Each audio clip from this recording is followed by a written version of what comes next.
Around 5:30 p.m. on January 2, 2020, an emergency call was received by the dispatch center. The victim was located 15 minutes from Bismarck, on the grounds of a farmhouse surrounded by cornfields. The caller's name was Nikki Enzel. She stated that she had been unable to reach her husband for several days and wanted to check on him. However, the woman could not enter the house because it was shrouded in smoke. Nikki could not see what was happening inside the house but believed that her husband Chad was there. She was visibly desperate, her speech interrupted by sobs, and her words were fragmented and unclear. Finally, the woman demanded that paramedics, firefighters, and police officers be sent to save her husband. When the special operations officers arrived at the scene, they found that the fire had spread from the guest room on the first floor, where the man was supposed to be. The fire was quickly extinguished and the burned body of a 42-year-old man was discovered on the bed in the bedroom. He was completely naked on the bed, and a shotgun was lying on the bed. The position of the shotgun was entirely unnatural. It was far from his hands, as if a third person had placed the weapon there. Chad could not have shot himself in this manner and then repositioned the weapon. However, the police officers quickly determined that the man had shot himself in the face. There were no burns on the skin, as are typical with self-inflicted gunshot wounds. The shot was fired from a great distance. The fire source could have been a gas heater, a rather dangerous heating source that often causes fires. However, it is an easy-to-use and cost-effective heating method widely used in the USA. Numerous cigarette butts were also scattered around the house, but it was suspicious that they did not appear to have been smoked. It looked like they had been lit and thrown around, which seemed quite odd. When the police went down to the basement, they found another likely source of the fire. There was an oven downstairs whose top was heavily burned. It could have overheated during operation and been another starting point for the fire. There were too many contradictions and inconsistencies in the overall picture, prompting the police to immediately work on multiple versions of the events, as suicide seemed unlikely. The whole scene looked more like an amateur staging. Chad Enzel was born and raised in North Dakota. Immediately after high school, he went to college, where he studied engineering, mechanical engineering, and drawing. After completing his education, he moved to Bismarck, where he took a job as an engineer at a local company. All acquaintances and friends described him as a very simple, family-oriented, kind, and friendly man. Besides his work as an engineer, he was a baseball coach for a children's baseball team. On weekends, he coached young athletes and also hosted sports events. In his free time, he liked to go bowling with friends. Chad was always calm and balanced, clearly not the type to get into trouble voluntarily. The man was naturally cheerful and never let himself get discouraged. He hardly seemed like a victim of a psychological disorder that would voluntarily end his life. On April 6, 2015, Chad officially announced on his social media page that he was in a relationship with a woman named Nikki Enzel. Chad was 3 years older. Acquaintances described him as very happy at that time. Just a year later, in 2016, they got married. The woman had 2 teenage sons from a previous relationship. She worked as a shipping clerk in a food company and was described by her husband's friends and family as very self-confident. Her social media profile was filled with selfies of herself, with only 2 pictures of her sons among them. She was also a rather difficult and challenging person, as many of her angry comments about the behavior of salespeople made clear. She obviously had no problem taking her anger out on other people and constantly got into conflicts with various individuals. Many people simply avoided communicating with this person.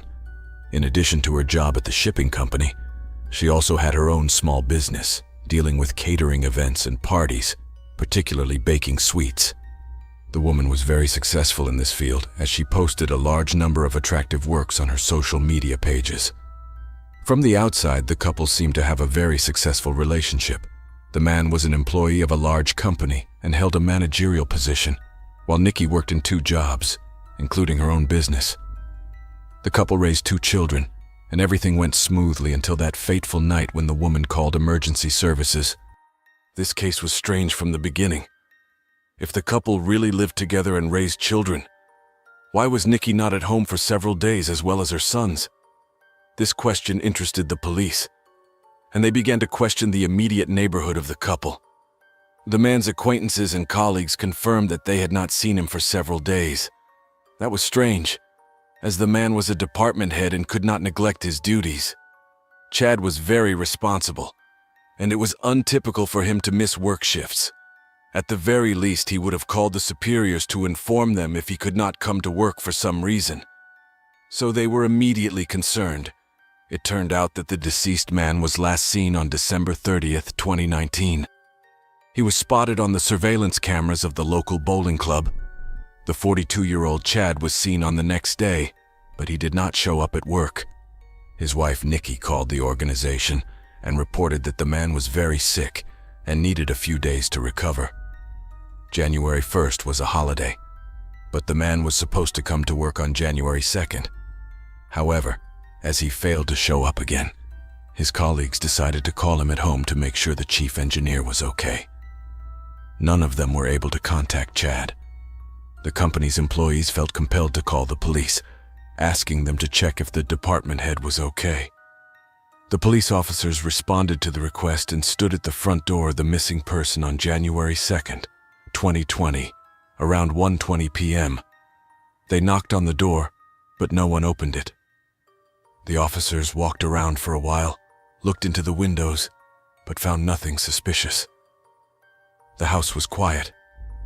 They did not conduct a thorough check and did not open the door of the house as they were not authorized to do so. The police assumed that the man was just sleeping off the New Year's celebrations. The patrol officers called back and said that Chad was not home, but there was nothing else they could do to help. They then simply left. Subsequently, the company's employees, convinced that something was wrong, contacted the missing man's wife. The woman said she was at work but promised to check on her husband after her shift. By 5:30 p.m., she reported to the emergency center, explaining that she could not get into the house because of the fire and smoke. At the crime scene, especially in the room where the victim's body was found, the forensic experts found clear signs of arson. The mattress was burned, and the source of the fire could have been a gas heater placed near the mattress. Cigarette butts and empty whiskey bottles were scattered all over the floor. What interested the police the most was why the man's wife and children were not at home at the time of the tragedy, and why they had not seen each other for days. The investigators summoned the woman for questioning to learn more about the incident. Nikki was very depressed about her husband's death. She immediately complained that her husband always smoked in the house and suggested that this could have caused the fire. The woman lamented that she was not at home at the time and could not save Chad. However, her statement was not credible to the investigators, as they believed that the man's death was not an accident, but a staged murder, leading them to further question the woman. Nikki explained her absence from the house by saying that the heating had broken down, forcing her to temporarily move to a hotel as she could not stand the cold. However, the children were not with her or her husband. They were living with the woman's mother at that time because she was overwhelmed with work. When she recounted the incident, she suddenly burst out that she had to take the children away because Chad was an abusive drinker. Until that point, she had never mentioned her husband's anger and had only spoken well of him. After making this statement, she later revealed that she and her children were constantly victims of moral pressure and physical abuse by the man. The woman had a large number of photos showing bruises and injuries inflicted by her husband. She confessed to the police that she had moved the children and left herself because she was preparing to flee from the tyrant to Texas. She had already secured a job at the new location where she would soon be. The move was supposed to take place in a week, but her plans changed due to her husband's death. Now she had no reason to leave and no one to run from, so she decided to stay. At this point, the investigators had nothing against Nikki and let her go, but continued the investigation, considering her a suspect. The day after questioning the wife, the autopsy results came back. The forensic experts found severe facial deformities caused by a shotgun blast, and the entire front half of the body was burned. The victim was lying on his back when the fire broke out, so the entire back half of the body was less burned, and the forensic experts found soot marks there. It is, of course, impossible to shoot oneself in the back with a shotgun. In any case, There are much simpler ways to take one's own life. The cause of death was a gunshot wound, and Chad was already dead at the time of the fire, as there was no soot in his airways. The chief forensic expert determined that the man had been dead for quite a while, 2 or 3 days, meaning he could not have started the fire. It became clear that this was not an accident. Someone had shot the man and then started the fire. In this context, the widow naturally became the main suspect as she had a serious motive. Additionally, the investigators quickly discovered another possible motive that might have driven the woman to the crime: the attempt to get rid of Chad Enzel. It turned out that shortly after the incident, she contacted the insurance company to claim compensation for the property damage caused by the fire. The investigators also discovered the circumstances leading up to the tragic events. In December, the family received the house and insured it, and less than a week later, it burned down under unexplained circumstances. According to Nikki, the relationship with her husband was in a severe crisis. Could a loving wife solve 2 problems at once in this way? Financial difficulties, and a husband who claimed equality with her. When the police investigated the crime scene, they found a package addressed to a man named Earl Howard. Naturally, this new figure in the case had to be checked. Quickly, his connection to Nikki was discovered. During their first questioning, she told the police that she had rented a hotel room, but upon checking, it turned out that the room was not registered to her, but to the man to whom the package was addressed. Earl Howard was an ordinary working man who spent all his free time at home. He originally came from Canada, but later moved to Bismarck, North Dakota, USA, due to an important job offer. 5 days after the fire, Nikki was brought in for questioning at the police station, where they began asking her leading questions about Earl. Initially, she denied knowing the man at all, but later unexpectedly admitted that she had a relationship with him. According to her, the two had an affair for a year, but her husband knew about it and accepted it. The woman continued to date her lover, as she had an open relationship with her husband. During this time, Chad started drinking more and getting drunk daily. Additionally, he frequently insulted his wife.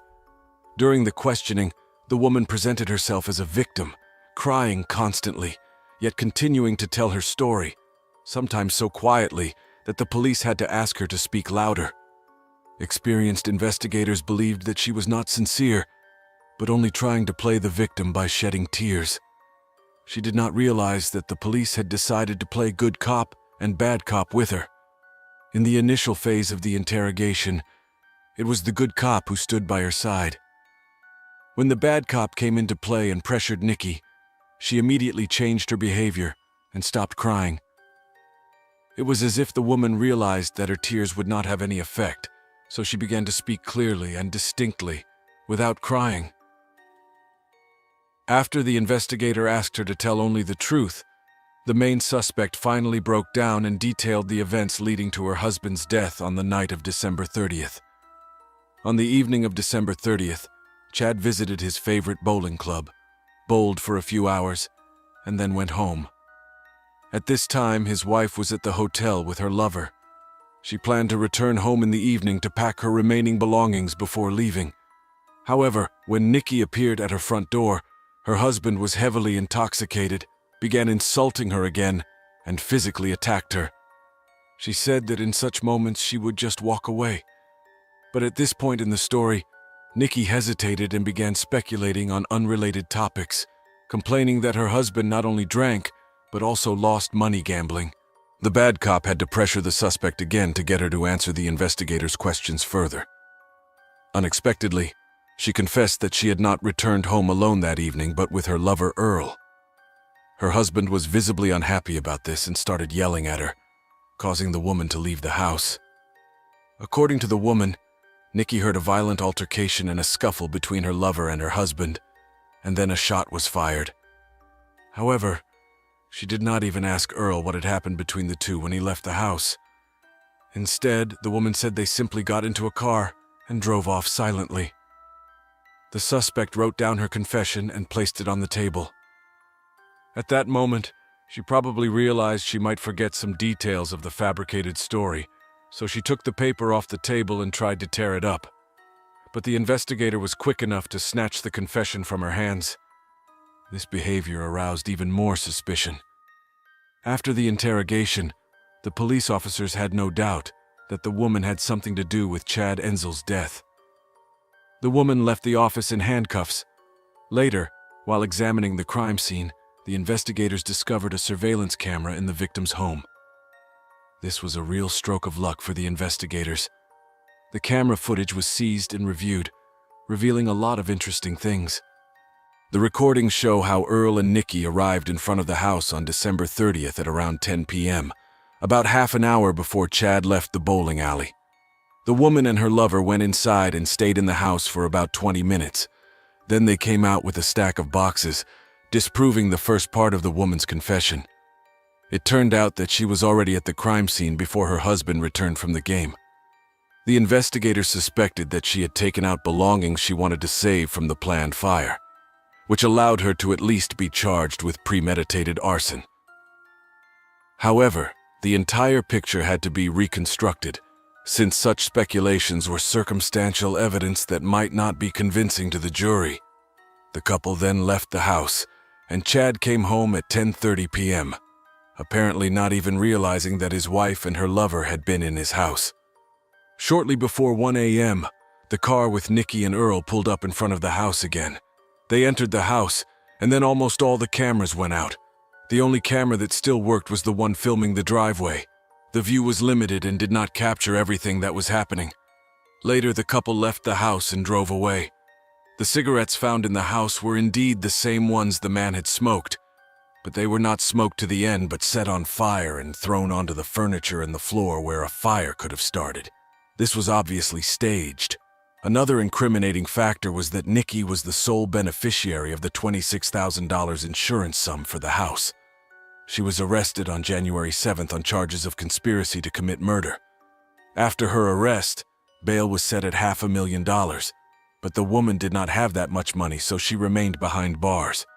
It turned out that Nikki had already been convicted of fraud 3 times and was on probation at the time of her arrest. Investigators then went to Earl's house to arrest the accomplice of the criminal and get a statement from him. However, he was nowhere to be found as the man was on the run. Fortunately, the accomplice was not able to escape justice. 2 days after the woman's arrest, Earl was caught in Turin, Michigan.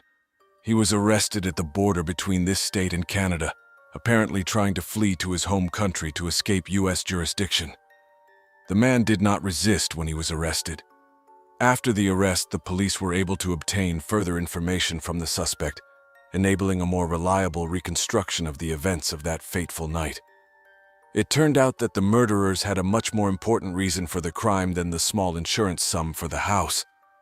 The accomplice's affair had lasted more than a year. During one of their meetings, the woman told her lover that the child had an insurance policy worth $600,000. They thought this money would solve their problems and give them the opportunity to live a carefree life. Nikki wanted to avoid all problems with the divorce and division of property, and therefore chose a darker and more profitable path for herself. They decided to kill the man and stage everything to look like a suicide. Next, the couple wanted to collect all possible funds from life and property insurance and flee to Texas forever. On December 9th, they made their decision and prepared the crime, which they carried out on the 30th. So that the children would not accidentally witness these events, Nikki sent them ahead to her mother. The woman knew her husband would go bowling that evening, so she came earlier and collected things she wanted to save from the fire. Video footage from the hotel showed the couple bringing the items to their room. Later that day, they returned to the crime scene. Nikki turned off the cameras and the security system. Earl had a shotgun with him. It remained unclear who exactly shot the victim, as the defendants tried to blame each other. What happened behind the closed doors of the house was impossible to find out. It was clear, however, that the murder happened while the man was sleeping. He was shot in the back and died instantly. Then he was turned over and shot in the face to stage a suicide. The perpetrators believed everything would go up in flames and the fire would destroy all traces, making their back shot impossible to detect by the forensic team. The weapon was carelessly thrown on the bed. Then the intruders poured out all the whiskey bottles they found in the house and threw them away to emphasize the man's drinking habits. They simply placed a gas oven in the room and set it on fire, expecting it to cause a fire, and left. The next day, they followed the news, hoping to hear something about the incident. But there was nothing. This only made them angrier, so they felt compelled to return to the house on January 2nd at 5 p.m. When the woman opened the door, the fire flared up immediately due to the draft. However, it was clear to her that the plan had not worked, as the house had not burned down to the ground as expected. Nikki called emergency services and realized it was impossible to eliminate all the evidence and traces she and her friend had left. She had to improvise to buy time to file insurance claims. During searches, investigators found fingerprints of both perpetrators as well as numerous DNA traces. The botched staging was immediately uncovered. Even the position of the shotgun on the bed revealed the attempt to mislead the investigation. If he had taken his own life, the shotgun could not have ended up in that position.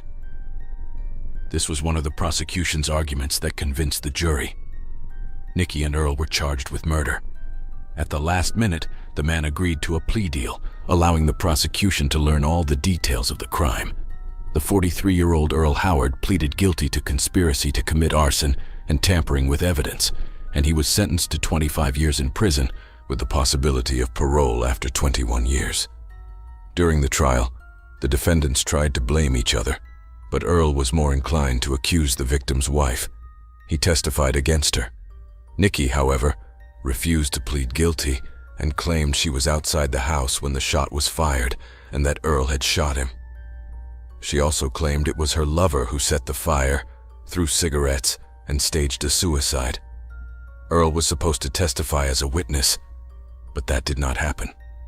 Later, Nikki was interrogated again. The woman told absurd stories that her husband knew about her affair and allowed them to meet, and that Earl and Chad were friends. Nikki claimed her husband was an alcoholic. However, no one in the family circle believed that the man drank heavily, beat his wife, and allowed her to go out with a lover. The husband was a department head with great responsibility, worked with children, and never gave any reason to doubt his qualities. He was never seen drunk and valued his family and work. Therefore, no one believed the defendant's story about a bad husband. Everyone thought she was making it up. Each successive story differed from the previous one. Nonetheless, the 41-year-old Nikki was found guilty on February 17, 2023, of conspiracy to commit murder, arson, and attempted cover-up of the crime. On March 16, 2023, she was sentenced to life imprisonment with parole after 36 years, plus 15 years for arson. This verdict was controversial because the sentence for the victim's wife was significantly harsher than for the lover. At the same time, there was every reason to believe that he was no less involved in the crime. However, this was justified by the fact that the lover admitted his guilt and cooperated with the investigation, while Nikki did not. The court's decision was not reviewed, meaning the first appeal of the criminal can be filed in 2026. Thanks for watching, and take care of yourselves.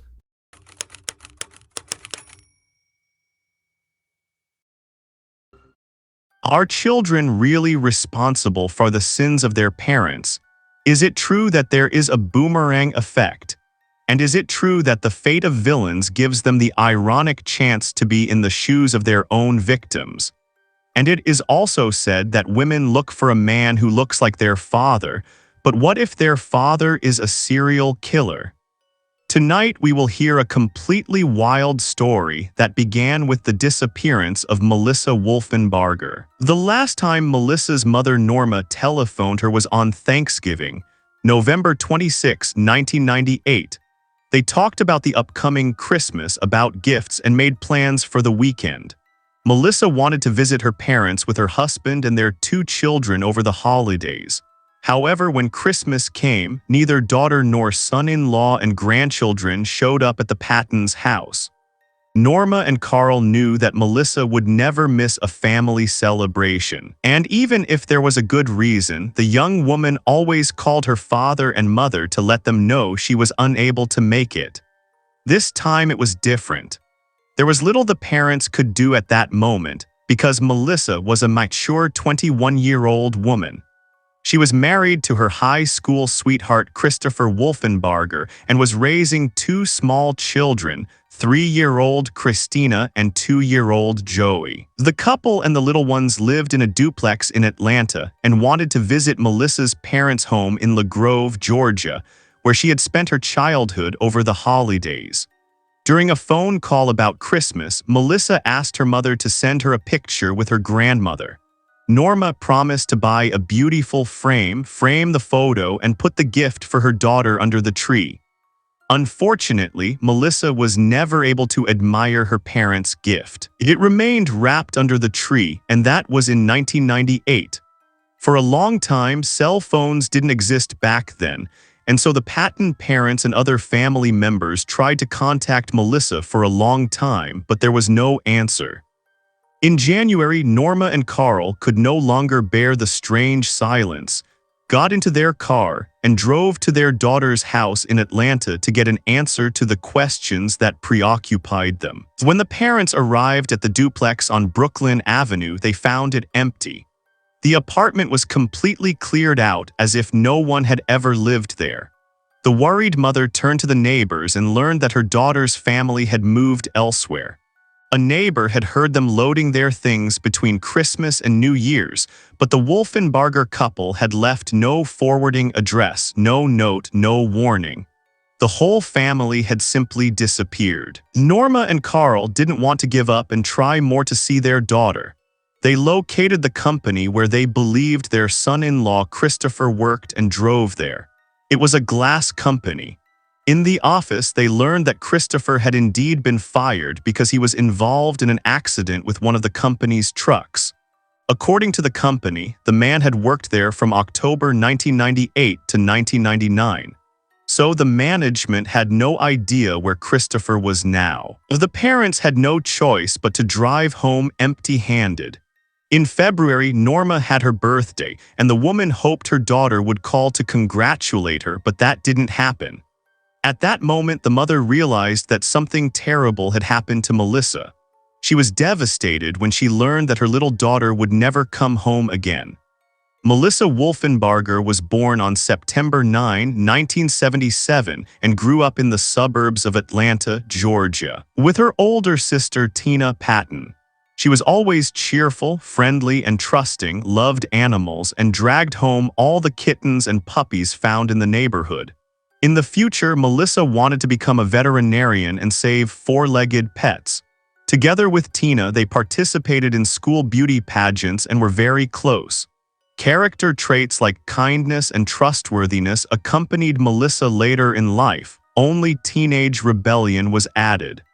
As a result, she got into trouble with the law for minor offenses. The girl snuck out of her bedroom window to go to parties with boys. Through this rowdy behavior, Melissa fell in love with a man who didn't particularly impress her parents, but the high school student was in a hurry to grow up, so she married her high school sweetheart Christopher and moved to the city with him. After the marriage, everything ran like clockwork. When she turned 21, Melissa was the proud mother of 2 children and enjoyed her role as a married woman. But in the winter of 1998, everything changed. At that time, the young woman suddenly disappeared and no one ever saw her again. Her parents tried to search for their youngest daughter in hospitals, morgues, and even in local jails. They knew that Melissa had worked for a while at the candy store with her older sister Tina. But the management of Denny's said the young woman hadn't shown up for work in over a month. They had no knowledge that Wolfenbarger had taken another job. One day she simply didn't show up for work and didn't notify anyone. Her colleagues stopped by her place, but the neighbors said Melissa's family had moved elsewhere. The next year, 1999, nothing more was heard from the young woman. The mother and father prayed that their daughter would come home alive. They hoped until the last minute that Melissa had a good reason not to call her parents. After months of waiting and searching on their own, Norma Patton filed a missing person report in January 2000.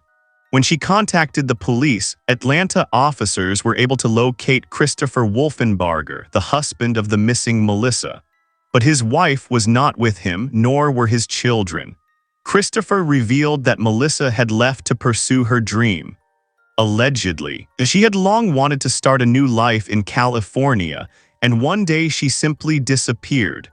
Norma and Carl, however, were 100% sure that their daughter would never abandon her children, and something was clearly wrong here. But since her spouse did not report her disappearance and Melissa was an adult woman who did not have to account for her actions to her parents, the police did not give her search due attention. Moreover, the young woman's disappearance itself was a big problem. There was no crime scene nor any evidence that anything had happened to Melissa. Her husband Christopher assured them that she had long planned to move to California.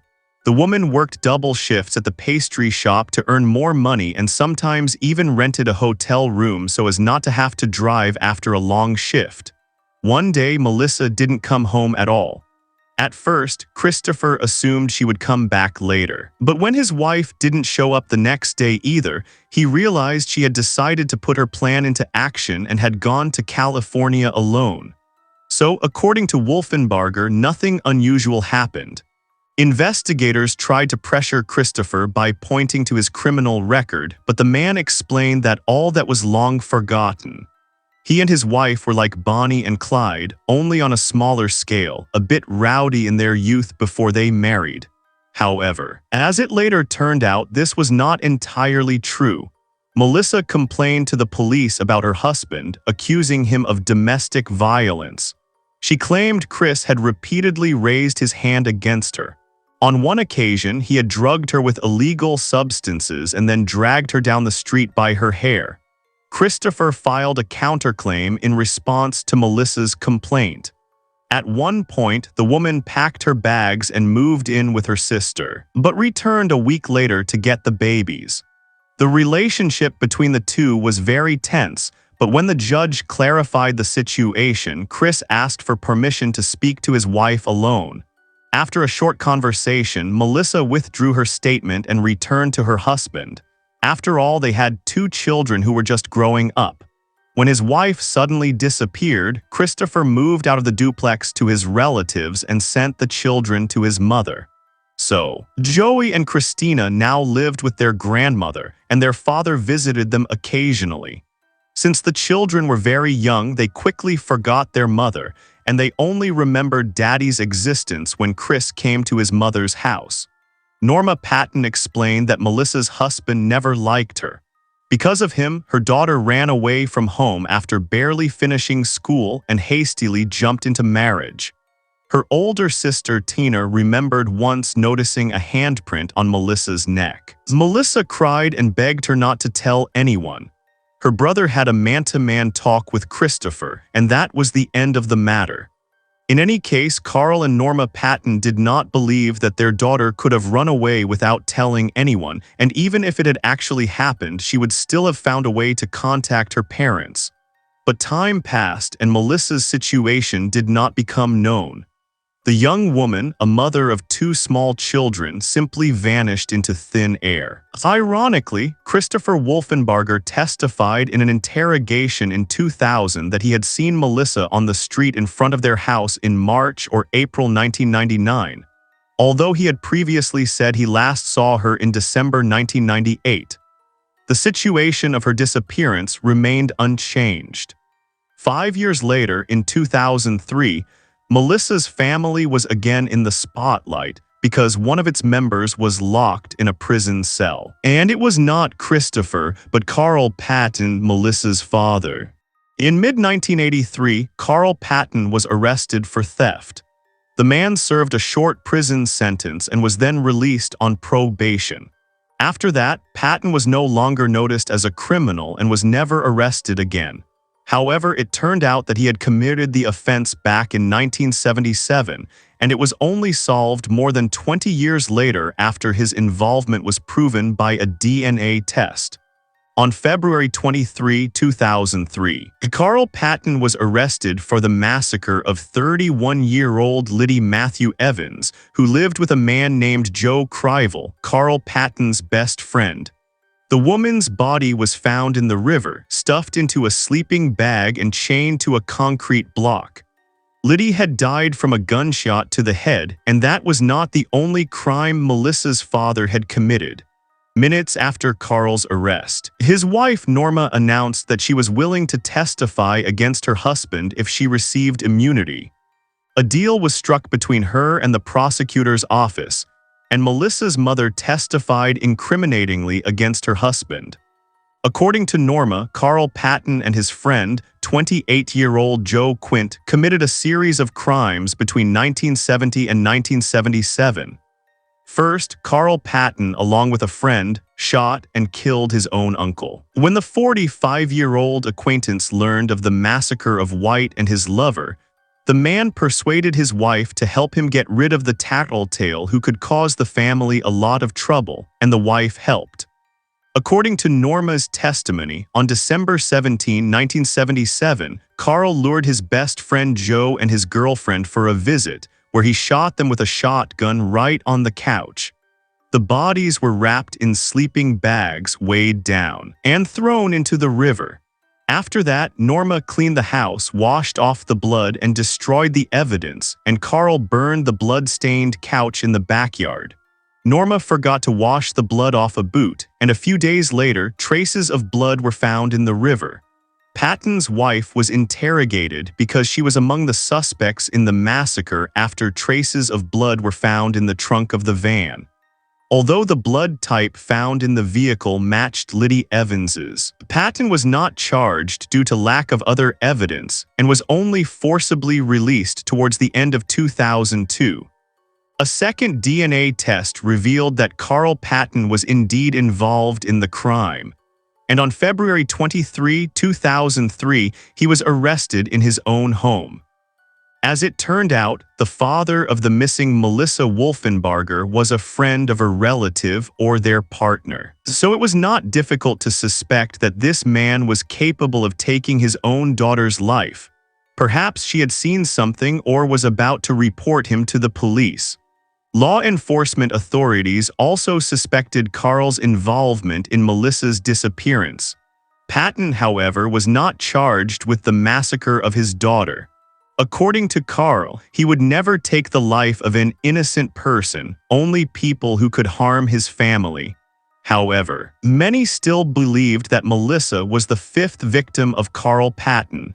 There were also theories related to the mafia, which operated in the southern United States in the 1960s.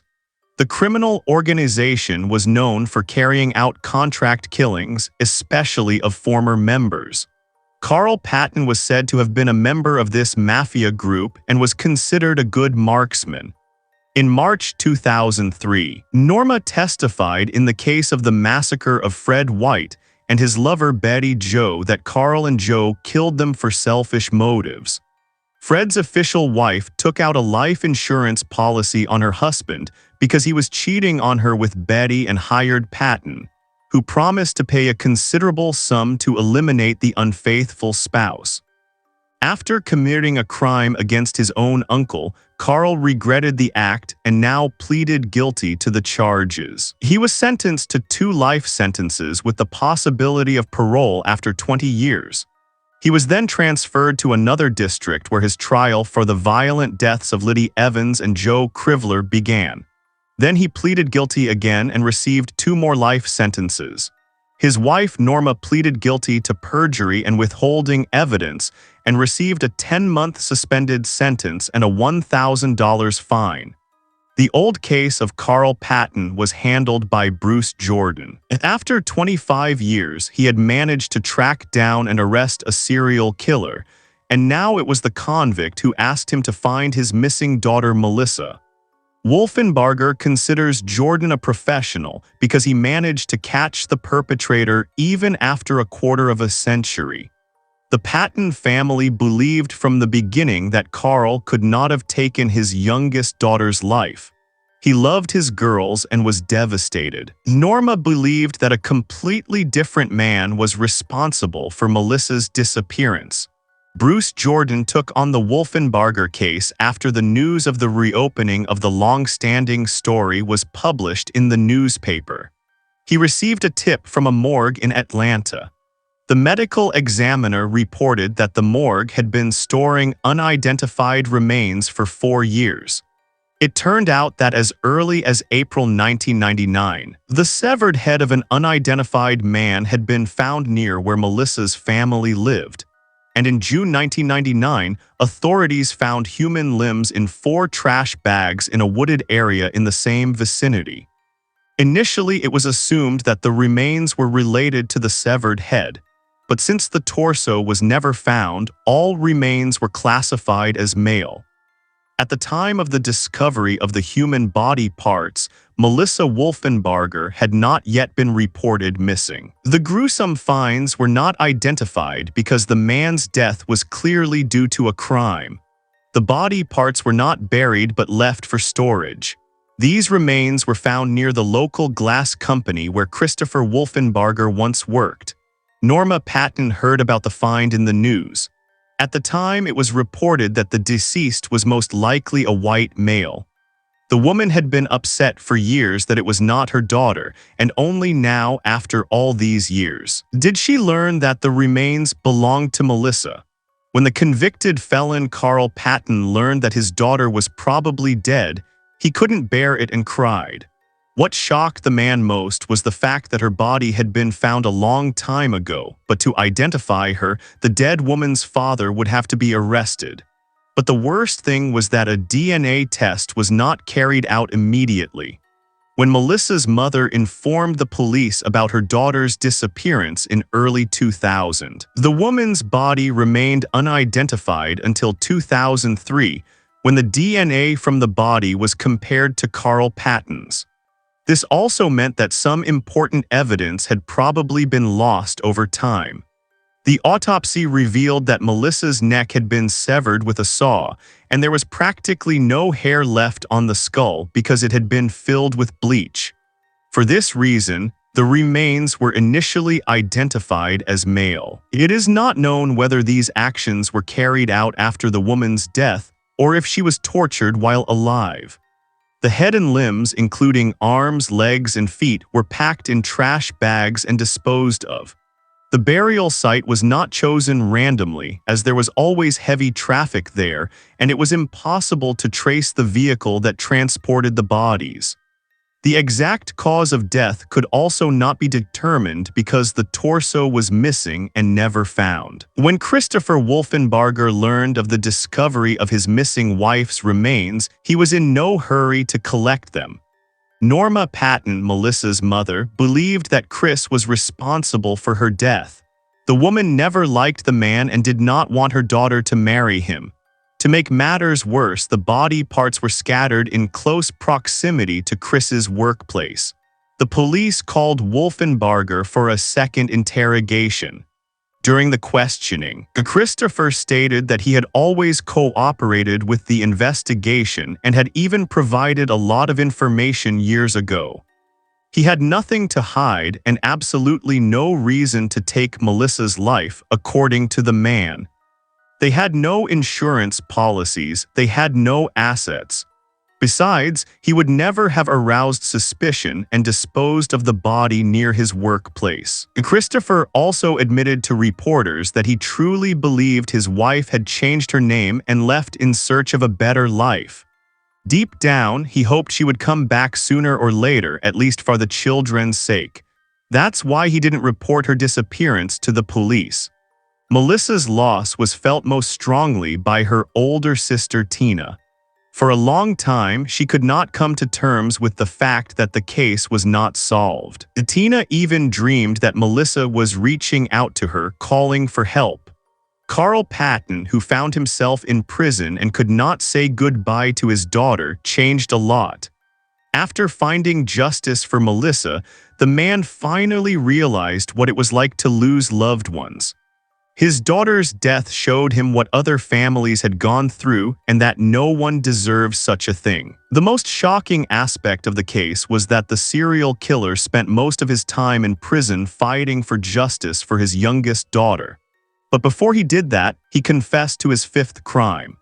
Carl told investigators that on March 8, 1973, 4 years before the crimes for which he had already been convicted, he had taken the life of a man named Richard Russell Jackson, his uncle's wife, who later hired Carl to massacre her unfaithful husband. They first asked Patton for a favor involving another criminal. According to the client, Richard Jackson was her first husband, who had abused, insulted, and humiliated her throughout her life. Now that she was married to Fred White, Carl's uncle, she wanted revenge. So Patton freed this woman from both her spouses. Unfortunately, there was no way to verify this statement, as Maria White had already died in 1988, 10 years before Melissa's disappearance and 35 years before Patton's confession. When Carl was again extradited to another district to stand trial, he testified that he and his friend Joe had lured Richard into a car, driven him to a deserted area, and then shot him. Everyone present was shocked by the statement of the victim's daughter. Gladys Jackson, the young woman, thanked Carl Patton in a statement. Miss Jackson told the court that her father had constantly abused her mother, Mary, and that Fred White, Gladys's next husband and stepfather, had also raised his hand against her mother. In the woman's opinion, these two men were the monsters of her childhood. All she remembered were her mother's blood, bruises, and broken bones. By sending both of them to the other world, Mr. Patton did Maria and her children a favor. Otherwise, one of the two men would have beaten his wife to death sooner or later. However, the family of the deceased Richard Jackson assured that Maria was manipulative and only wanted the insurance money. That's why she hired Carl Patton to eliminate her two husbands. Melissa's father was eventually sentenced to another life term. Carl told the police that no one else had suffered because of him. However, the authorities were very skeptical of such a statement from the defendant. This man had taken 5 lives, and then he suddenly behaved like a law-abiding citizen for 20 years. Investigators were sure of one thing: Carl loved his daughter and would never harm her. So Melissa's remains were found, but no one was arrested or charged with her death.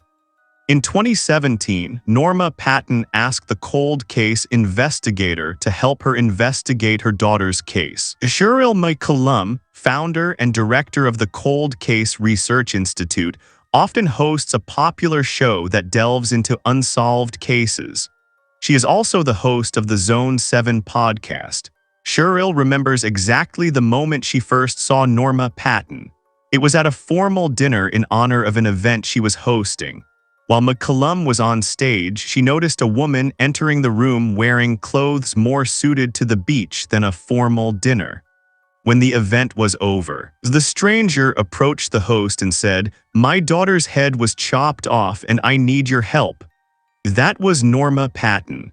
Without hesitation, McCollum agreed to hear her story. Norma really had a story to tell.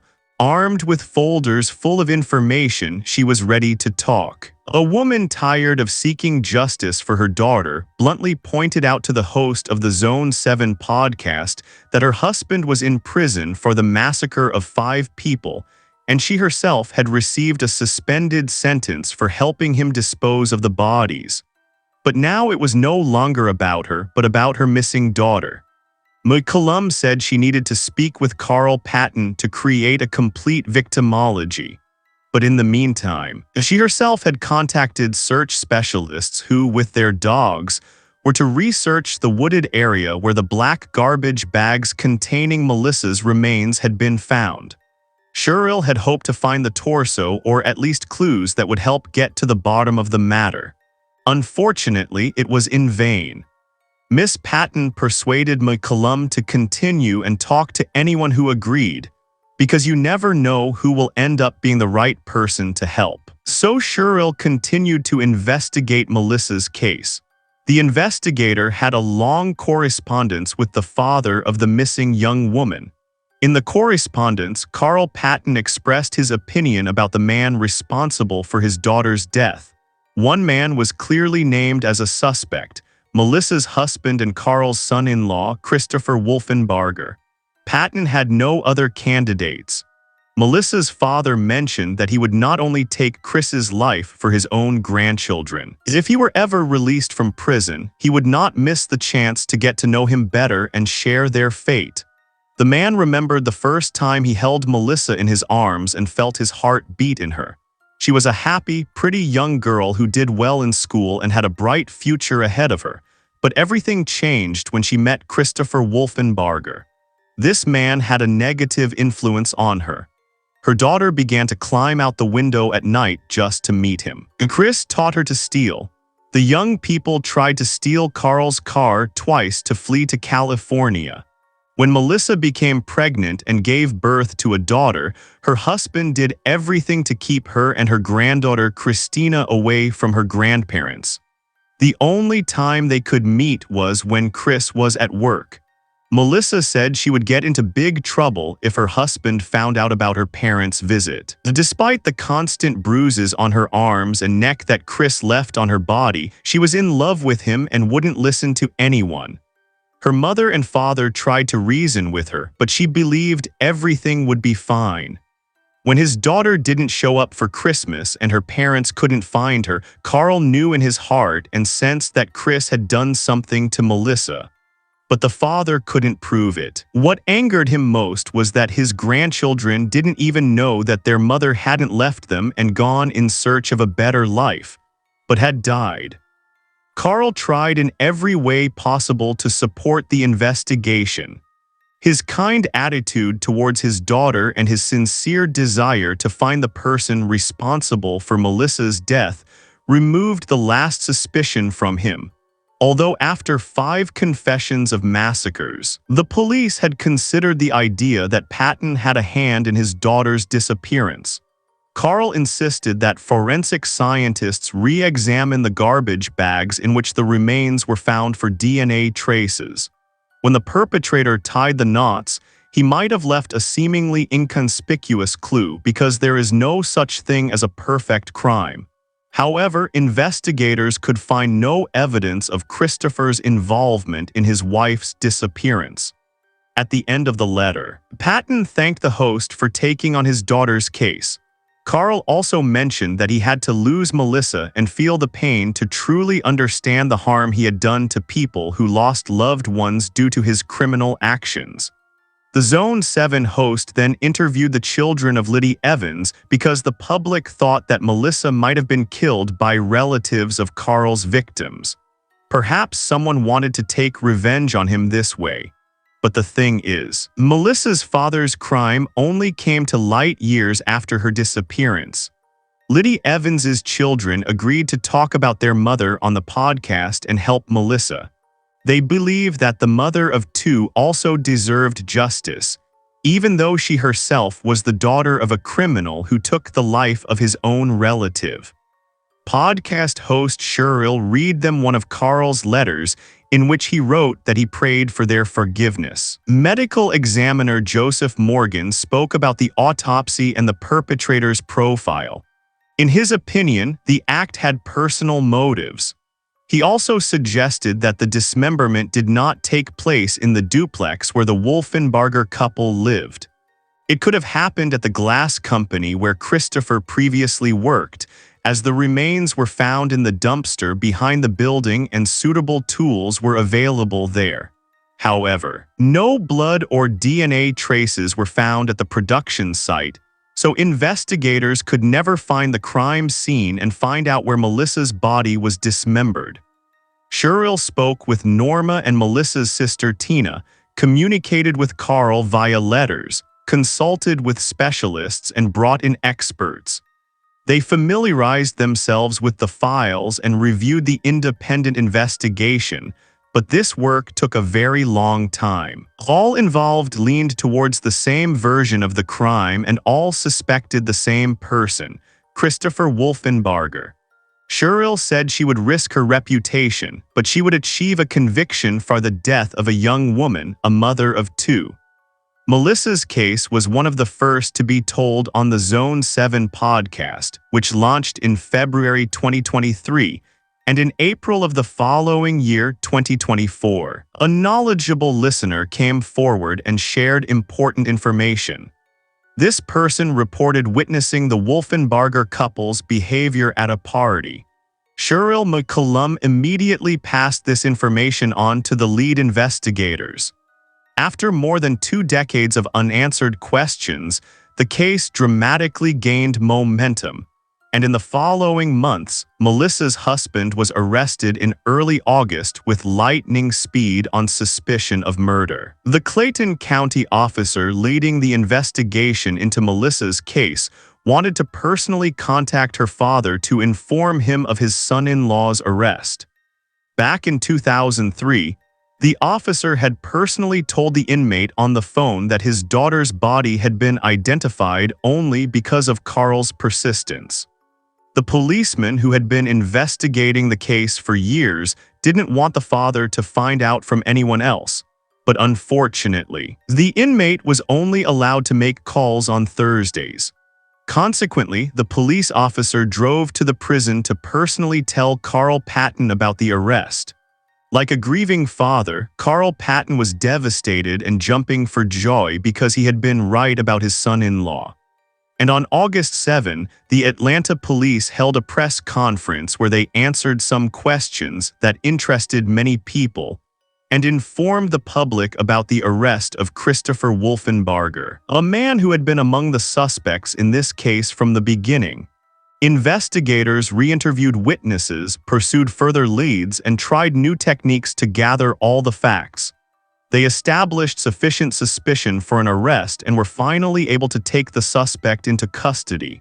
Police officers described how Christopher's arrest occurred. He was found in his home in Griffin, hiding behind a dryer. It is unlikely that an innocent man would hide from law enforcement officers. The man continued to protest his innocence while being taken to jail. The officers did not provide specific details about what evidence they had against Christopher or what his motives might have been.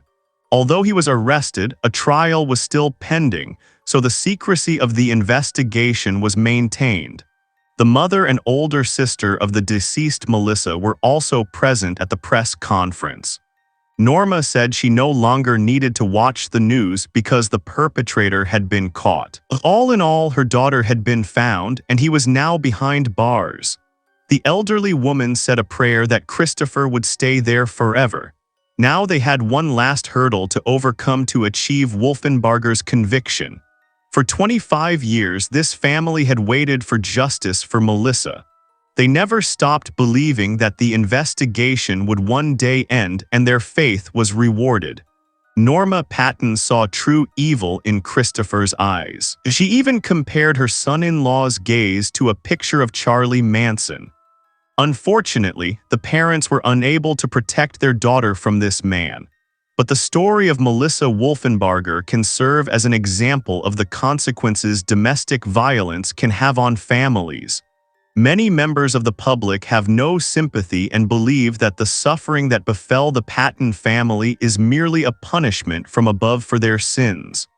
The convicted criminal Carl Patton, who took 5 lives, has already admitted his guilt and repented, but time cannot be turned back. To realize this, he had to survive the death of his beloved daughter. Melissa's children were in the care of Christopher's mother the entire time. The bereaved family was not allowed to see them.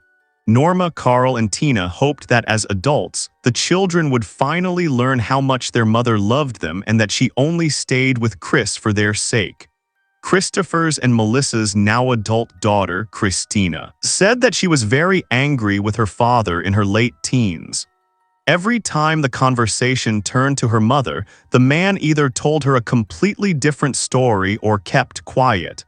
So she began to search for information on social media and one day came across the story of Melissa Wolfenbarger's disappearance. 18-year-old Christina contacted her Aunt Tina and her grandmother Norma and they met. She immediately felt a connection. Since then, the two have been inseparable. Reuniting with her mother's family filled a void in her heart that had accompanied her since childhood. Christina said that nothing would ever bring her mother back, but she got the chance to at least learn what kind of person she was. Christina's only memory is of sitting in the back seat of a car as a toddler, listening to her happy mother Melissa sing during the drive. Thanks for watching and take care of yourselves.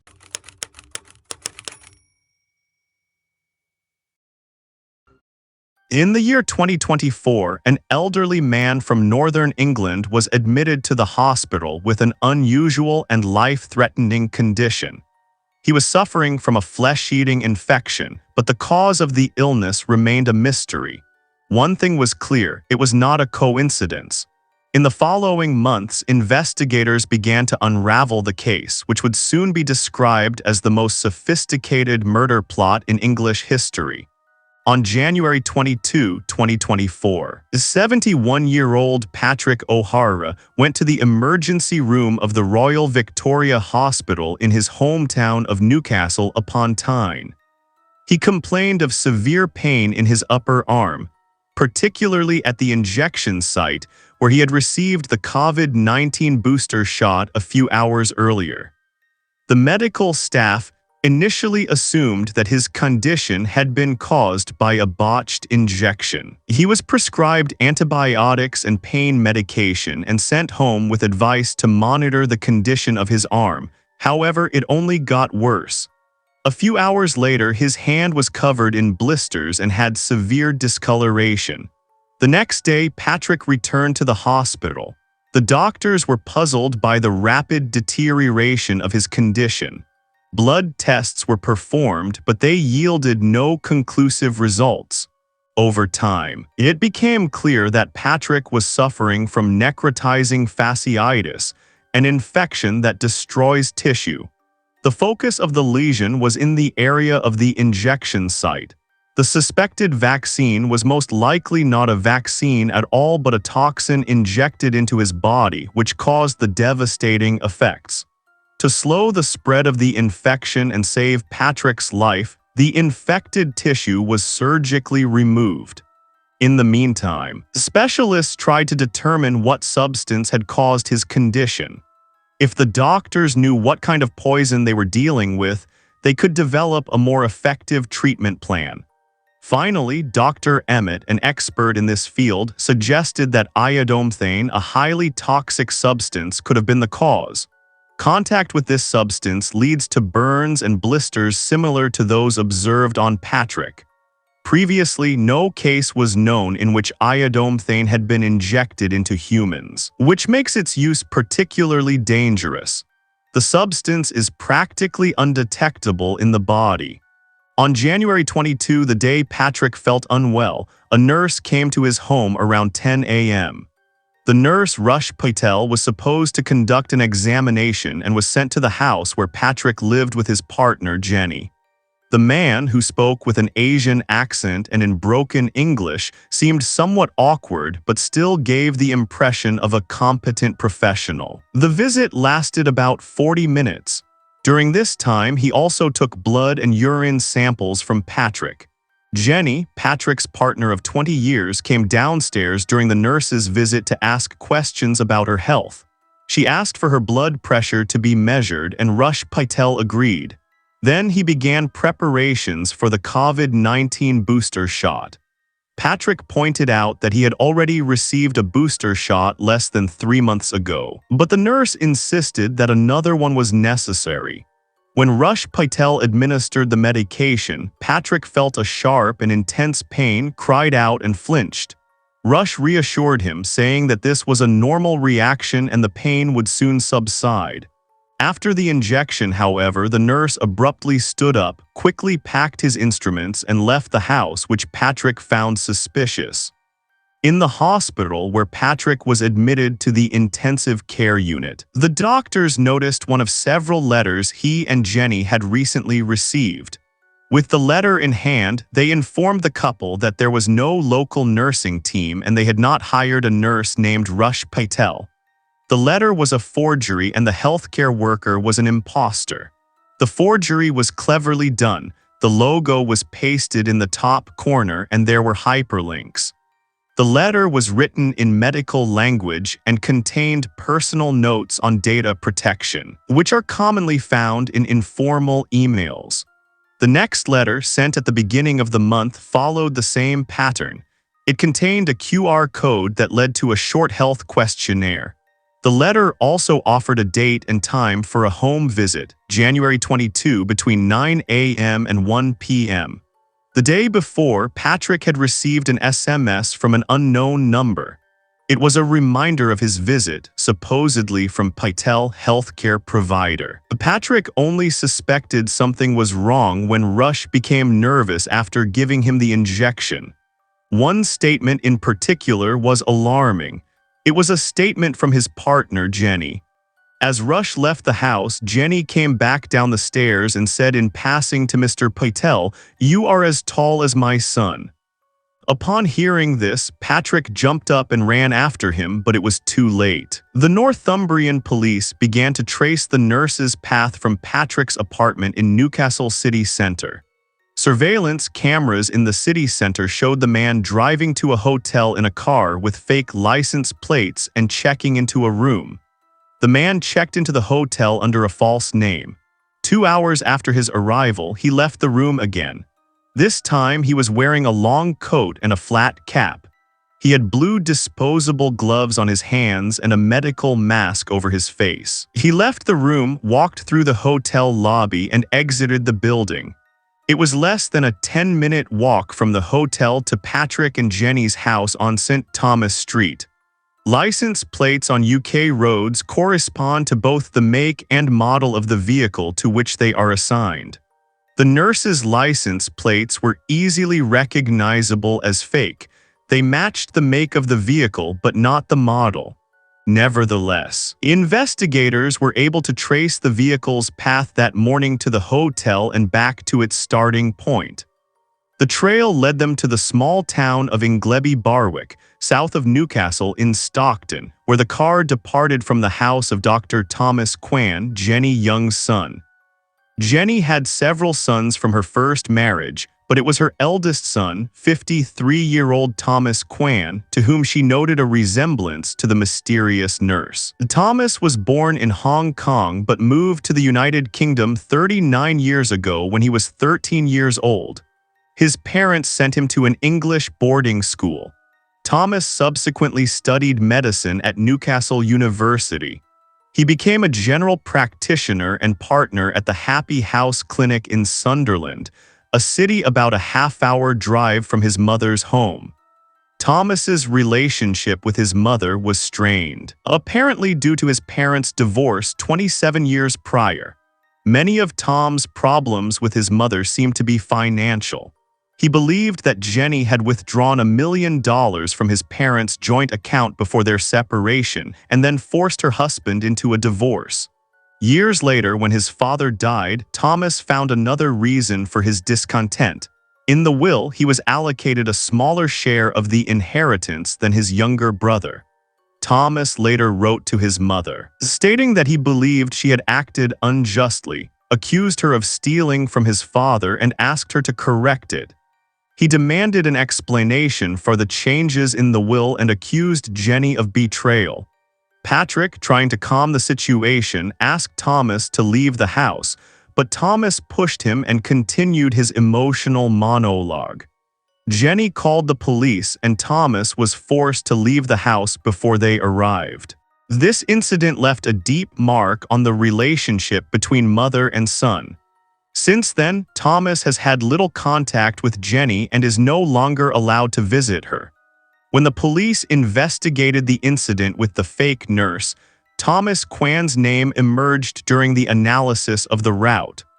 The vehicle the nurse used was recorded on surveillance cameras as it drove from Newcastle to Ingleby Barwick, directly to Thomas's house. This information prompted investigators to turn their attention to the doctor.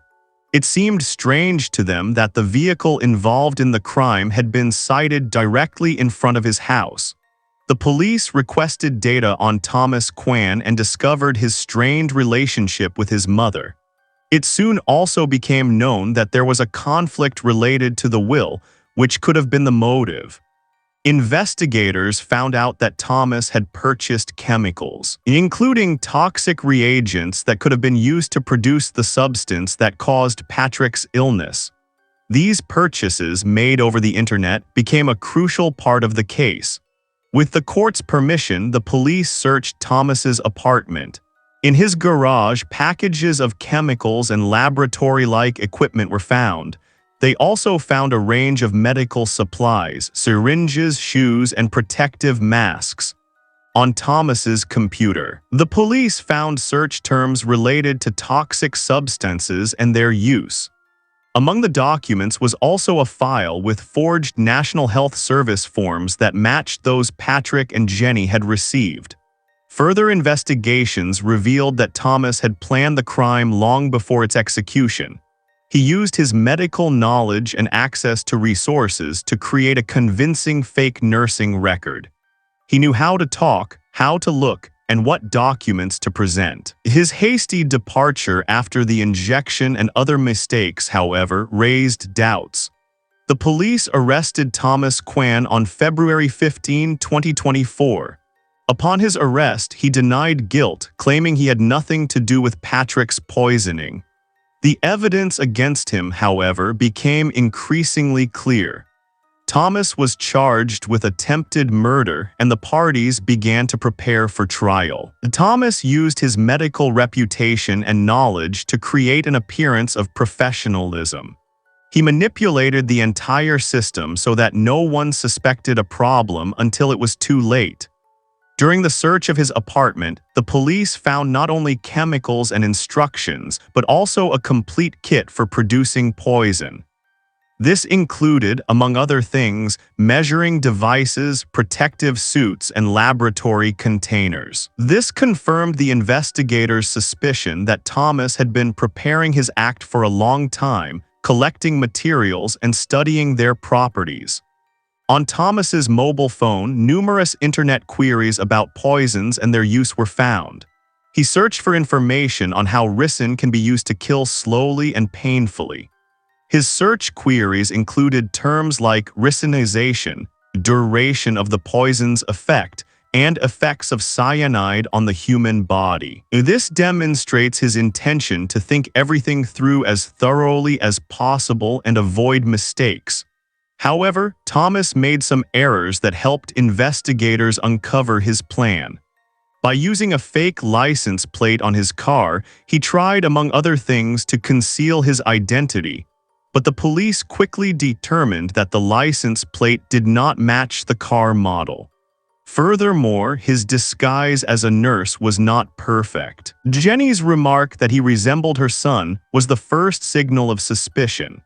His hasty departure from the house after the injection and his subsequent behavior were also suspicious. Found toxicology books and instructions for making poisons strengthened the case against Thomas. Additionally, a copy of the National Center for Policing Excellence's Manual for Murder Cases was found on his computer. This was a document that could have helped the perpetrator avoid planning errors. Everything indicated that Thomas wanted to carry out the murder with maximum precision and minimal probability of being caught. Particularly frightening was the way he manipulated his family. The emails sent, the text messages, and the overall persona as a nurse showed that Thomas was prepared to do anything to gain access to his mother's house. For the neighbors who observed the massive search, it was a real shock, as it seemed inconceivable that a doctor, a man who should be saving lives, could be involved in such a cruel crime. When Thomas was arrested, he continued to deny everything. However, the collected evidence, chemicals, laboratory equipment, books, and digital records painted an undeniable picture of his guilt. The investigation revealed that he had acted with cold-blooded calculation, using his knowledge and resources to commit the worst of all: intentional poisoning with intent to kill. He refused to plead guilty to attempted murder. The collected evidence, including his internet research, the chemicals found, and the documents created, however, strongly indicated his involvement. The police also found out that Thomas had spied on his mother and her partner for an extended period. Spyware installed on a donated laptop allowed him to monitor their daily lives, read emails, and track financial transactions in real time. He took screenshots and saved correspondence to confirm his suspicions that the family was mismanaging the family's money. Particularly shocking was that Thomas drafted several alternative murder plans before settling on his role as a nurse. One of them involved sending poisoned drinks or food under the pretext of membership in a fictitious northern wine tasting club. Another involved offering free lunches through a fictitious organization. These machinations show how far he was willing to go to realize his plan. When Thomas created the identity of the nurse Rush Patel, he made a fake ID card with his own photo, a wig, and a stick-on beard. He not only had a well-elaborated persona, but also props to back it up in case of questions. In the 40 minutes he spent in the house, he even managed to deceive his own mother by pretending to be a caring healthcare worker. This story sent shockwaves through everyone who knew Thomas. The patients who consulted him were stunned to learn that their doctor was involved in such a crime. Many said that the trust a man in a doctor's uniform inspires had been ruthlessly exploited. The residents of their neighborhood watched in horror as the investigation engulfed their quiet suburb. While Patrick lay in intensive care, doctors fought for his life. He had to undergo several operations to remove dead tissue and prevent further spread of the infection. Plastic surgery was also required to repair the affected areas on his arm. Fortunately, Patrick survived, although he still has a long road to full recovery. Thomas Kwan, who was arrested, refused to cooperate with the medical team trying to find out what substance had been injected into Patrick. This could have expedited his treatment, but Thomas chose to remain silent, which only strengthened the suspicion of his deliberate desire to inflict maximum harm. The investigation revealed that iodomethane, a toxic substance Thomas had carefully studied before the act, was most likely used. Despite attempts to deny the allegations, the evidence against Thomas Kwan was overwhelming. Internet orders, toxicological material, the found chemicals, the murder plans, and the fact that the espionage program had been carried out made his guilt obvious. The trial promised to be a high-profile event and a symbol of how far a person driven by greed and a desire for control can go.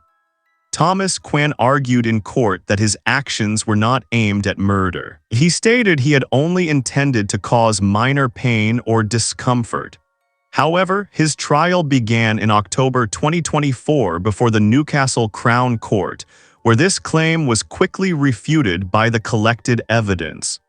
In his opening statement, prosecutor Peter Makepeace pointed out to the jury that truth is sometimes indeed stranger than fiction. He emphasized that Kwan's meticulous, detailed preparation showed that his intent was far more serious than he claimed. Kwan's knowledge of poisons, his research, and his accumulated experience left no doubt that he was aware of the life-threatening nature of his actions. Kwan's motive, however, was not solely financial. Although the amount he stood to inherit after the division of assets between him and his family was relatively small, his resentment ran deeper. Kwan claimed his mother had not loved him enough as a child, and the attack on Patrick, her partner, was a form of revenge, a way to hurt his mother emotionally. On the second day of the trial, October 7, 2024, Kwan pleaded guilty, thus sparing the court weeks of hearings. The victim, Patrick O'Hara, spoke about the impact of the attack on his life. The sentence for Kwan was harsh, reflecting the severity of his crime and the degree of premeditation. The judge noted that while some aspects of Kwan's plan were unsophisticated, such as the fake license plates on the car that did not match the vehicle model, he had invested considerable effort in preparing the plan. The judge emphasized that Thomas's actions were carefully thought out and planned, justifying a significant increase in his sentence. Thomas Kwan received a prison sentence of 31 years and 5 months. His guilty plea and the fact that he had no prior convictions were taken into account during sentencing. Patrick O'Hara has made a full physical recovery. His mental health, however, has suffered. He was diagnosed with post-traumatic stress disorder, which also led to the failure of his long-term relationship with Jenny. Despite everything, Patrick expressed his gratitude to the real healthcare professionals who saved his life. After the trial, Patrick's life slowly returned to normal. Physical and emotional traumas, however, reminded him of his experiences. What had happened was a starting point for new endeavors for him. Without Jenny, from whom he had separated, he moved from Newcastle to a quiet coastal town where he could find peace of mind. Despite all adversities, Patrick did not withdraw into himself. He became involved in organizations that advocate for victims of abuse and fraud. He began speaking at conferences and in the media, telling his story and warning people about the importance of being vigilant, even in the most mundane situations. Meanwhile, Jenny, who was devastated by her son's actions and her feelings of guilt towards Patrick, struggled to rebuild her relationships with her other children. She withdrew from public life to focus on rebuilding her family, but her relationship with Thomas was never restored. Only in prison did Thomas Kwan become aware of the severity of his actions. In isolation, he was forced to confront his motives and the destruction he had inflicted on his own family. According to prison psychologists, however, he had a long road of remorse ahead of him, and at the beginning of his sentence, he still tried to justify his actions with a sense of injustice. As a man who had been through fire and water, Patrick found happiness in simple pleasures, walks by the sea and friendships with people who valued him for who he was. He often said that the greatest victory in his life was learning to trust again. And although the scars on his arm never healed, he learned to see them not as a reminder of the pain, but as a symbol that even in the most difficult circumstances, one can find the strength to carry on. Thank you for watching and take care.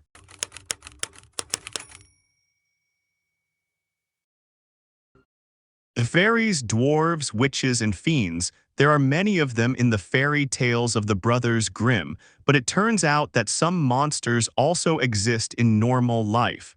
This is the story of Armin Mavis. For a family living in Rothenburg, Germany, near the Spring Castle, Armin Miss seemed to be the perfect neighbor. He mowed the lawn for them, helped them repair their cars, and was always helpful and friendly. Thus, he was perceived by his neighbors and everyone who came into contact with him as a wonderful person. Even his victim, provided they agreed to it, must have been convinced of the man's politeness and kindness. Those who knew Armin personally would never have believed that this likable, charming man was in reality a creepy monster. The crime of Mavis was so horrific and incomprehensible that there were no laws that could clearly address the problem. Today's story is about the case of the man nicknamed the Cannibal of Rothenburg or the Master Butcher. This man advertised for his crime on an internet forum and found a candidate who voluntarily agreed to become a victim. This case has raised many questions, but the most important one for many is why did someone respond to the ad and voluntarily accept the criminal's offer? Rothenburg an der Fulda, or simply Rothenburg, is a small, charming town in Germany known for its historical architecture. It lies on the Fulda River, which invites leisurely walks and boat trips. Picturesque half-timbered houses line the narrow alleys of the historic town center, lending it a medieval charm. Rothenburg even has its own castle, which makes the town even more fairy tale-like. The authors of the famous fairy tales, the Brothers Grimm, spent some time in Rothenburg and der Fulda as they traveled through Germany. It is believed that the place, with its mysterious beauty, inspired the German writers for some of their stories. Today's story is not a fairy tale, but a horror film. Nevertheless, it took place in this cozy little town with only 13,500 inhabitants. The picturesque surroundings of Rothenburg are probably the last thing that comes to mind when thinking about real crime cases. Yet, even in this town that seems to have sprung from a fairy tale, nightmarish crimes occur. Armin Mewis was born on December 1, 1961 in Essen, West Germany. He was the third son of Waltraud Mewis, a woman who at the age of 45 had already been left by 3 husbands. Armin had 2 older half-brothers. The boy's father was a police officer. He married Waltraud at the age of 40.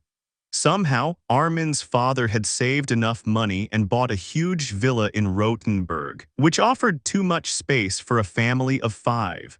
Vacant rooms were added when Armin's older brothers left the house. The boy, who was then 5 or 6 years old, remained with his parents in the huge mansion.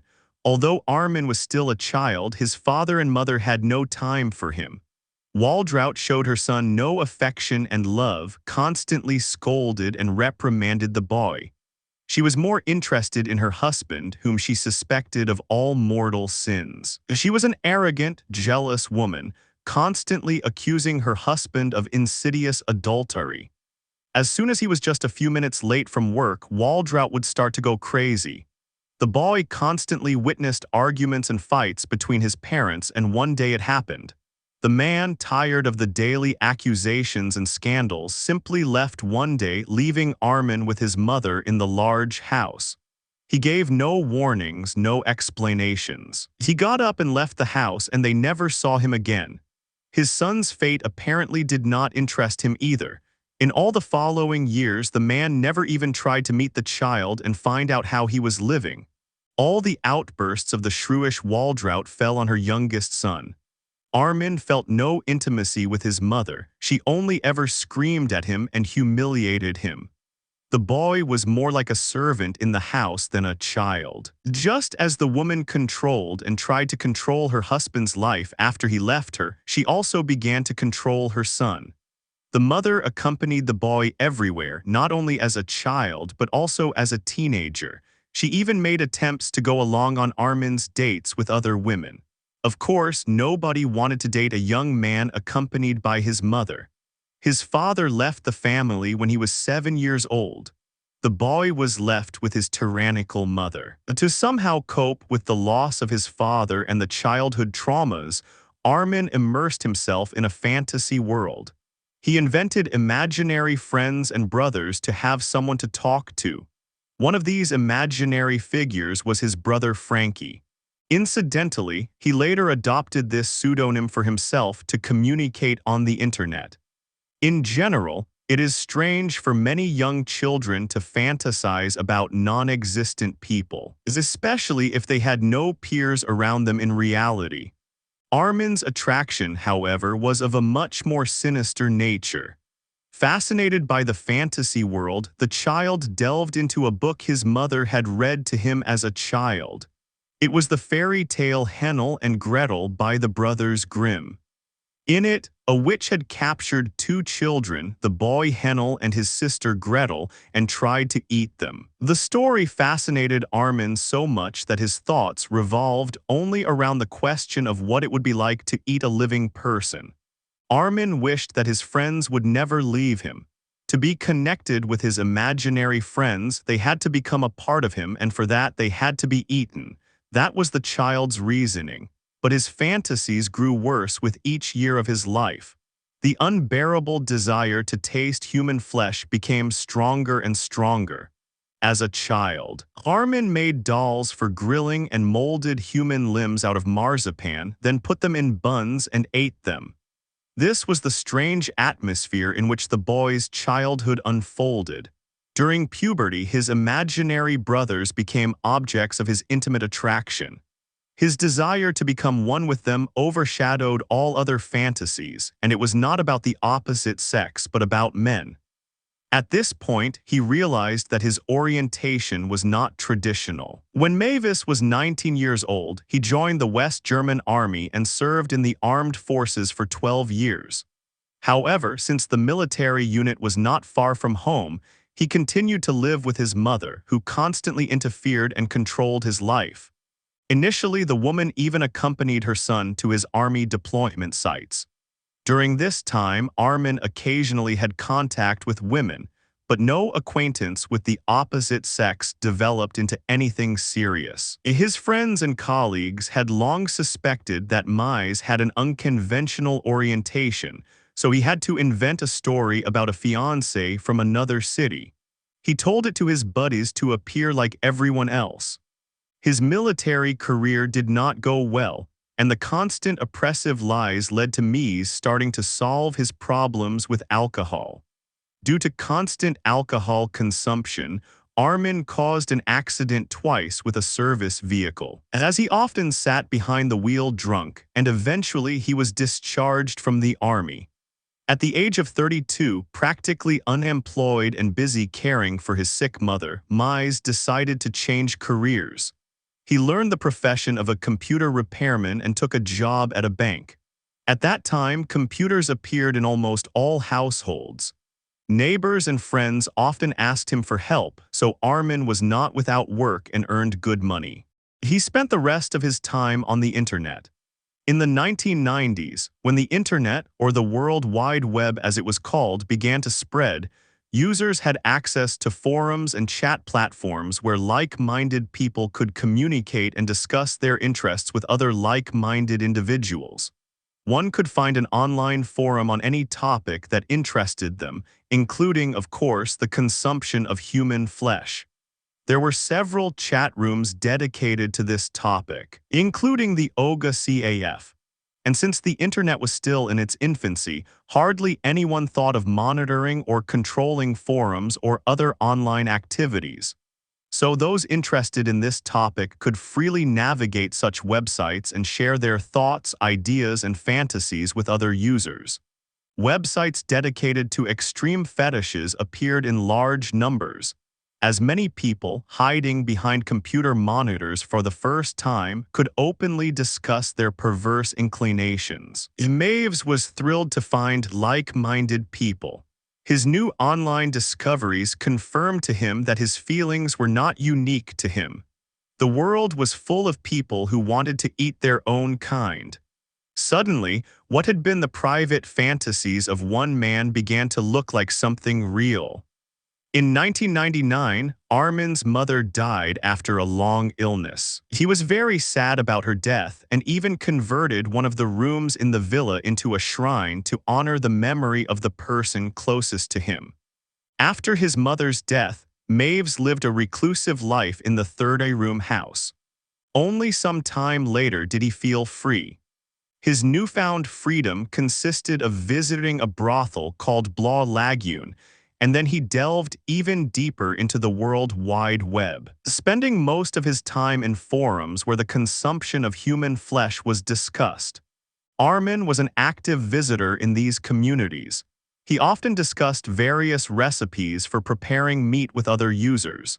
Sometimes Maves posted photos, but since he had no real experience in this business, he photographed animal meat, shaped it into human body parts, and told everyone that he occasionally ate human flesh. Armin, by the way, was admired in the forum and was one of the few who claimed to have actually lived out their secret fantasies, while others simply shared their desires without believing they could ever be realized. And while Mies at that moment exploited the anonymity of the internet to ingratiate himself with everyone, he actually intended to turn them into truth.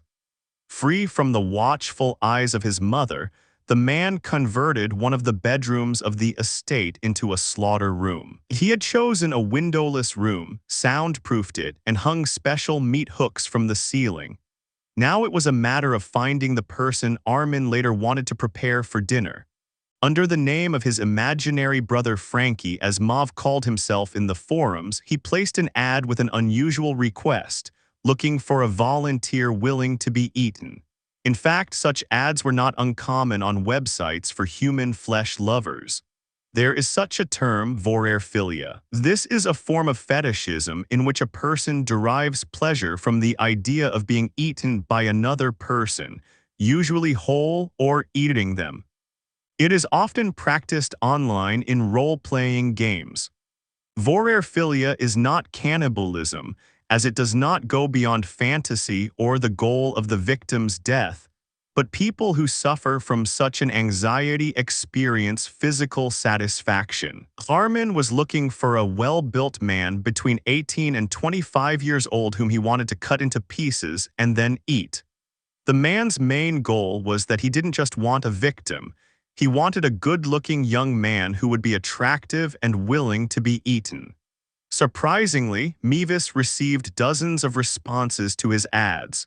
In the end, however, all responses fell away on their own. The fact was that most people in such forums were simply looking for role-playing partners to fulfill their hidden fantasies, but they had no intention of actually fulfilling any of them. Then Armin began to meet men from dating websites in hotel rooms, where it was again only about role-playing. One of them, for example, asked Meves to write the names of meat cuts on labels and then stick them to his body with needles.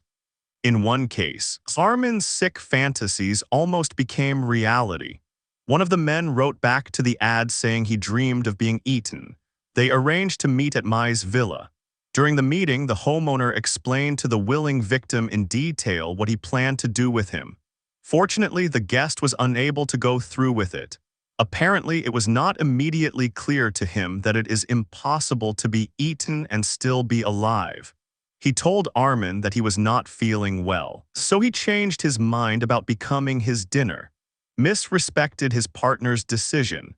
Since the man was no longer willing and could not fulfill his fantasy, he let him leave the house in peace. Meetings with 3 other young men followed, all of whom, to Armin's disappointment, also backed out at some point. Mies decided he would never be so lucky until the last candidate appeared on the horizon. This man's name was Bernd Eugen Armando Brands. He was a 43-year-old software engineer from Berlin who worked in a management position in the IT industry. Bernd, like Armin, grew up in a single-parent family. Only the boy was raised by his father. He too had an untraditional orientation, and the man dreamed of being hurt. It turned him on as it turned out. Brands also posted similar ads offering himself to those who wanted to eat someone. At the same time, he himself wanted to eat parts of his body. Byrne suffered from depression and decided he was perfect for Mai's carnivorous fantasies. The man described his height as 175 cm and his weight as 72 kg. In correspondence, he also expressed his hope that Armin was really serious about what he wrote in the ad.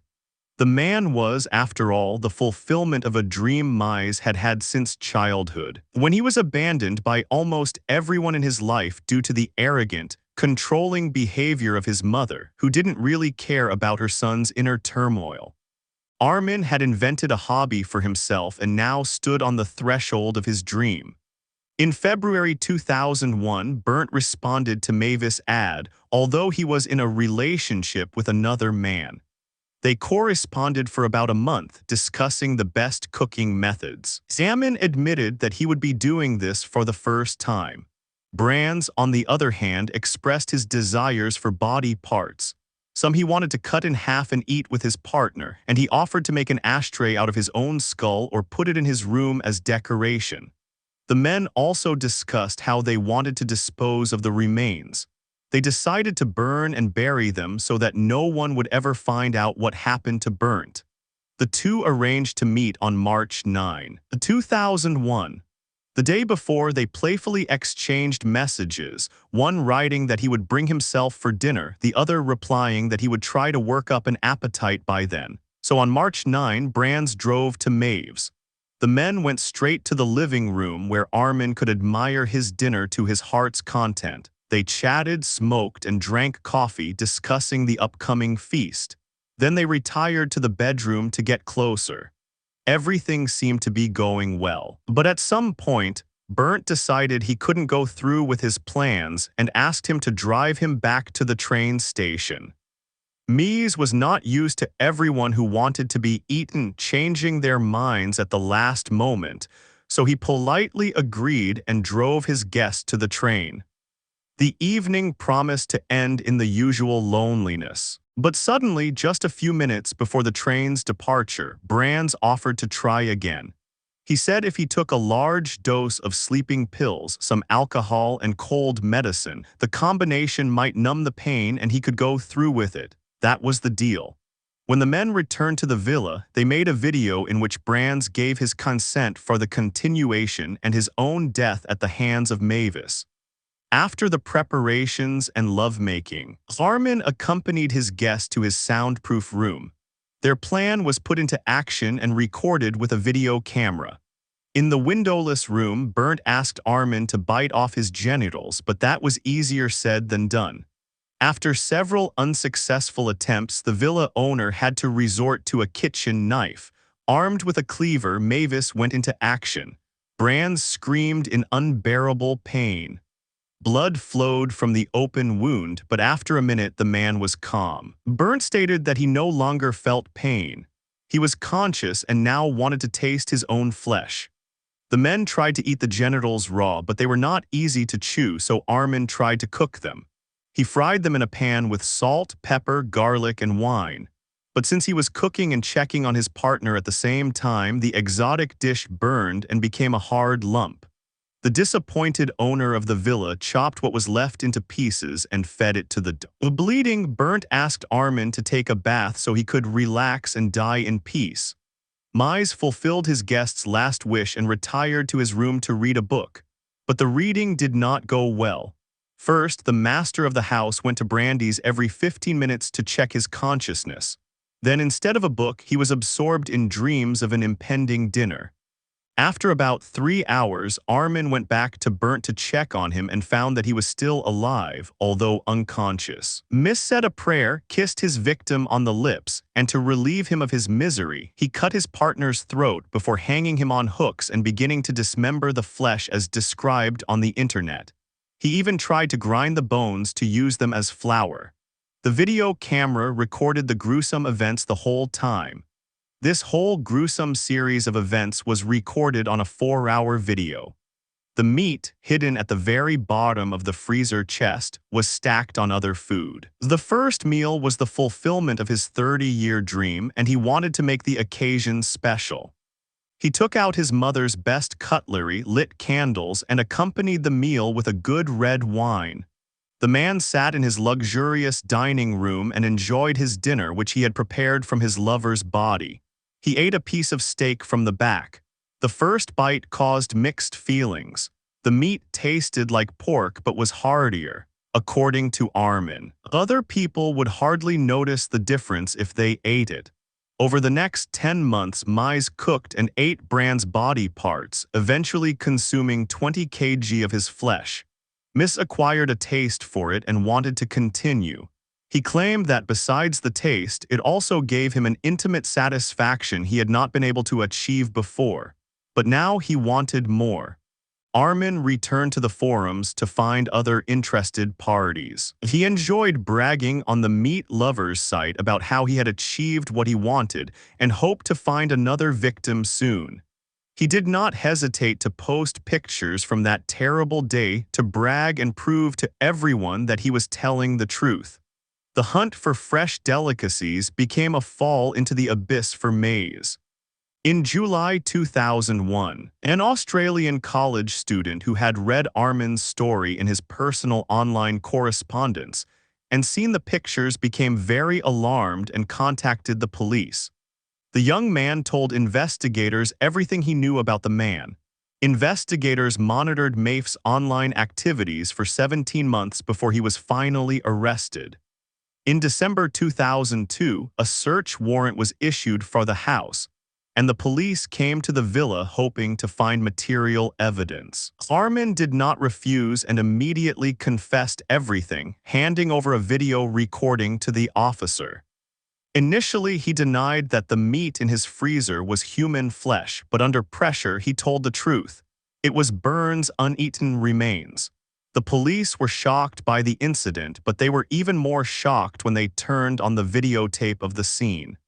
A year later, in December 2003, the Mize trial began, which has gone down as one of the most unusual trials in German legal history. Many wanted to see a real cannibal, and the courtroom was full.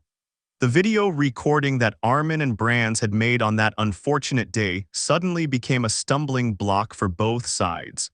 The defense knew that their client would not get away unpunished due to the video evidence, and therefore tried to reduce the charge to killing on request and an illegal form of euthanasia, as there was no law against cannibalism in Germany at that time. Ironically, the prosecution decided, based on the same video evidence, that they could not secure a conviction for first-degree murder because Brands had voluntarily agreed to accept death at the hands of Mize. Since there was no legal basis for this crime, the prosecution had to consider alternative charges. There was a charge of killing for sexual gratification, which carried a prison sentence of 15 years, and a charge of manslaughter, which carried a sentence of 8.5 years. Just in case, Mivis was also charged with disturbing the peace of the dead. The case sparked a public debate about whether Armin should be prosecuted at all, as Brands had willingly participated in the crime against himself. At the same time, Mize had taken another person's life, which in itself is a crime and had to be prosecuted. The defendant was sent for a psychiatric evaluation. The doctor found that M.E. had a fetishistic obsession with male flesh and a completely unusual, highly pathological form of attachment. A man could only feel the maximum connection to another person if he ate their body. The judge ruled that Armin, despite his severe personality disorder, bore full responsibility for the crime and could answer in court for his misdeeds against Brands. Although Germany is known for its tradition of public trials, the public and the press were asked to leave the courtroom before the video of the crime was shown to the jury. Because the video recorded by Mavis was so gruesome, the jury was shown only 19 minutes of the 4 hours. It turned out that almost all the footage was so traumatic that some of the affected spectators had to seek psychological help at the end of the trial. The prosecution pointed to the organized, planned, and intentional behavior of the defendant both before and after the act. Armin was in a sound state of mind at the time of the crime and had not previously taken any illegal substances, so he must have understood the unlawfulness of his own offense. Brand's friend testified at the trial that Bernd had never had such monstrous thoughts, that they had been happy and had planned a vacation together. He was very surprised when his partner disappeared without a trace, and then a letter from Armin arrived in which he apologized for eating his friend. However, another former lover of Brands reported that the man had once offered him euros 2,000 to sever his genitals. Regardless of Brands' previous state of mind, he was a willing participant in the massacre of himself on that fateful day.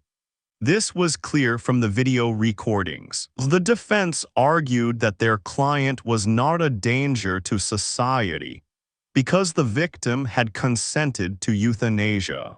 Armin himself assured that he did not want to take Brand's life. He only wanted to eat him to become one himself. It was a childhood dream.